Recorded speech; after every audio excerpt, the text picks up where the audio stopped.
Educational Module, Machine Learning, Learning Unit, Core, Evaluation. After creating the machine learning model/learner, we need to estimate its performance. Check the model accuracy to see whether the model is good enough to meet the requirements of the user or not. Comparison with different algorithms. Comparison with the same algorithm with different parameters. K-fold cross-validation splits the data into K subsets of equal size.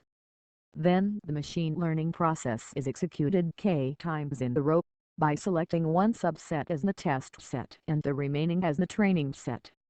This leads to K non-overlapping test datasets and K different accuracies for the model. Cross-validation ensures fairness in the testing process and reduces the probability of randomly selecting a biased/bad test set. For example, 10-fold cross-validation splits data into 10 subsets and is the most popular configuration. Cross-validation can be repeated n times, which is called n times k-fold cross-validation. At the extreme end of cross-validation, we could have the number k of k-folds equal the number of observations instances in the original data set. This is named leave one out cross-validation, and we only remove a single observation at a time and use the remainder of the data for training. Randomly splitting the data set can lead to certain issues. We might get unlucky and end up with a test set that includes only instances of a single class. While splitting, the properties of the original dataset should be kept as much as possible. Otherwise, the validation set may provide misleading estimates. The data should be split in a way that maintains the class distribution in both sets.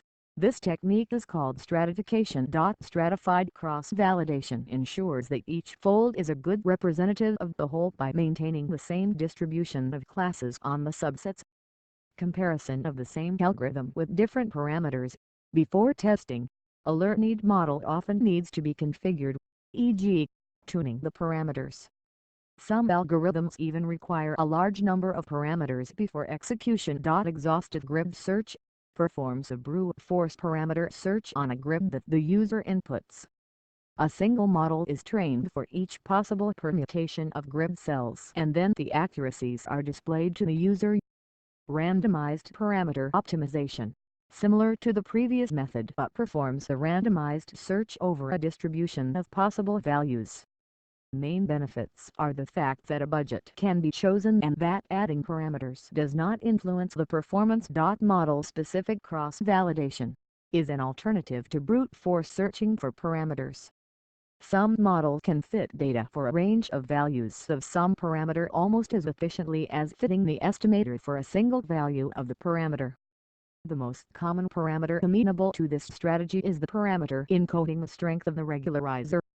In this case, we say that we compute the regularization path of the estimator.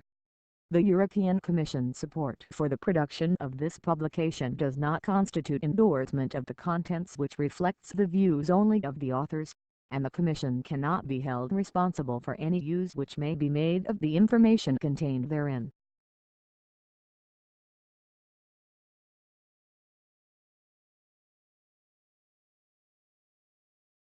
Weighted accuracy. It is used when we have an imbalance on the classes. The number of actual positives in the test data is 200 but the number of negatives is 50. It is calculated as follows. ROC curve receiver operating characteristics is a graphical plot that illustrates the diagnostic ability of a classifier and can be used to compare classifiers. It is created by plotting the true positive rate against the false positive rate at various threshold settings and shows the trade-off between the two. The bigger the area below the curve, the better the accuracy of the model. The performance of a classifier for a certain distribution is represented by a single point in the ROC space. The corresponding area under the ROC curve is named AUC. AUC allows the evaluation of the best model on average, since using just the ROC curve is not easy unless one of the curves dominates all the others.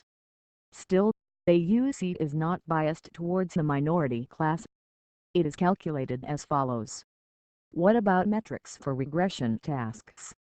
2R the mean squared error MSE, which is calculated as follows, and the ROC space for regression ROC space. The ROC curve and the slopes that appear on it can be used to tune the classifier as well as compare multiple different classifiers.